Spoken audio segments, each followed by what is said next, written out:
और भ्रम ने उसको बंधन में डाला हुआ था। बंधन में ही तो था, बेशक उसके पांव में कोई बेड़ियां नहीं थी, कोई पांव में जंजीर नहीं थी, कोई पांव में रस्सी से बांधा नहीं हुआ था कि वो आगे नहीं जा पा रहा है, कोई रस्सी कोई जंजीर नहीं थी, लेकिन फिर भी बंधन में। और बंधन का कारण भ्रम, और भ्रम का कारण अंधकार। तो इसीलिए महापुरुष कहते हैं कि मूल को पकड़ो, अंधकार मिटाओ।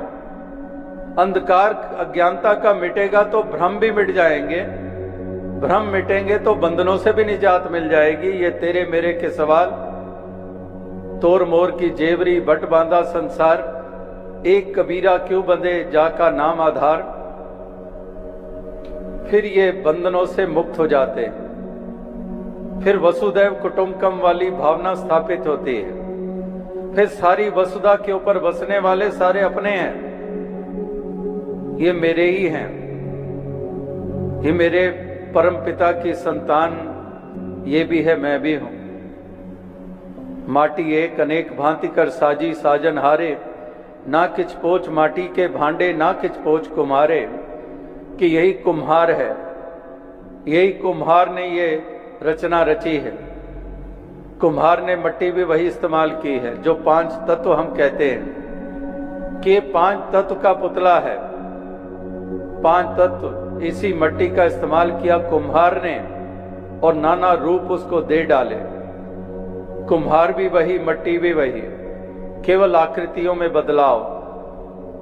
तो आकृतियों में बदलाव, हमारी संस्कृतियों में बदलाव।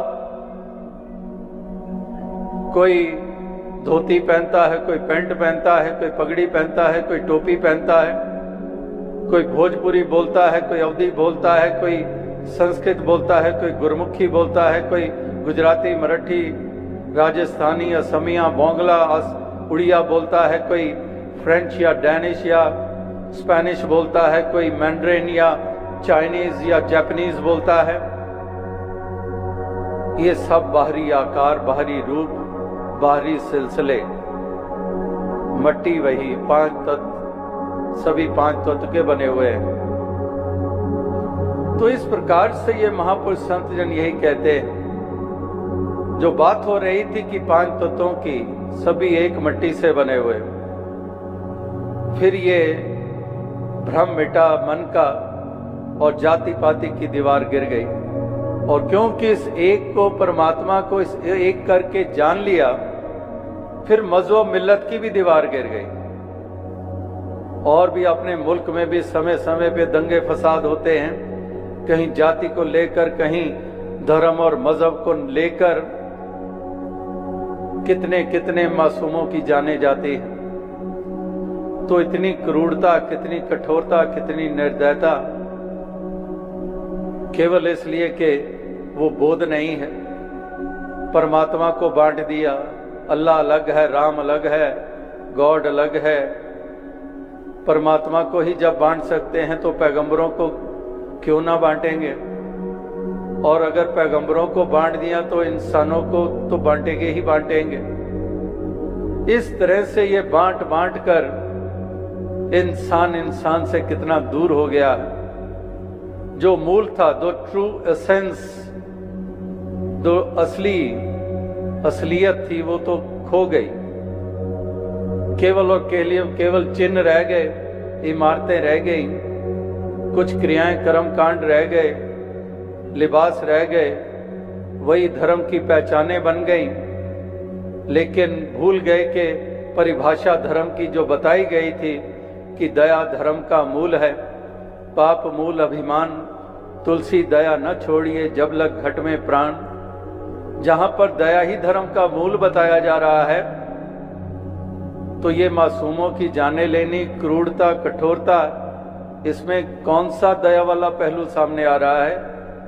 कुछ भी तो नहीं है। इसलिए एक धर्म, मजहब केवल और केवल हमारे मनों में दूरियां पैदा कर रहे हैं एक दूसरे के प्रति, और छोटे से बच्चों में भी हम वही जहर घोल रहे हैं।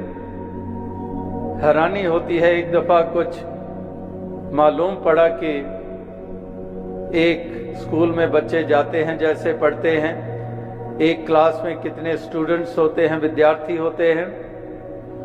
तो एक दिन एक बच्चे के माता पिता आए स्कूल में। उनके मन में चाहना हुई कि हम देखें क्लासरूम कैसा है हमारे बेटे का। अंदर नहीं जाएंगे, प्रिंसिपल से रिक्वेस्ट की, डिस्टर्ब नहीं करेंगे, क्लास जैसे चल रही है चलती रहे, हम बस कबाड़ से दरवाजे से ही देख लेंगे। तो आए, देखा, घर लौट गए। बच्चा जब छुट्टी के बाद घर पहुंचा तो बच्चा घर पहुंचता है तो उसके माता पिता कहते हैं कि बेटे, कल तू जब जाएगा स्कूल तो जाकर टीचर से रिक्वेस्ट करके अपनी सीट बदलवा लेना। वो कहता क्यों? कहते तेरे साथ जो बैठता है वो पता है वो तेरी जाति वाला नहीं है, बदलवा ले। अब वो छोटा सा बच्चा, मासूम सा बच्चा, उसको उसी उम्र में ही जहर से भर दिया हमने, घृणा से भर दिया। क्या बच्चों को यही संस्कार देने हमने? और फिर उम्मीद करते हैं कि बड़े हो के ये वरदान बन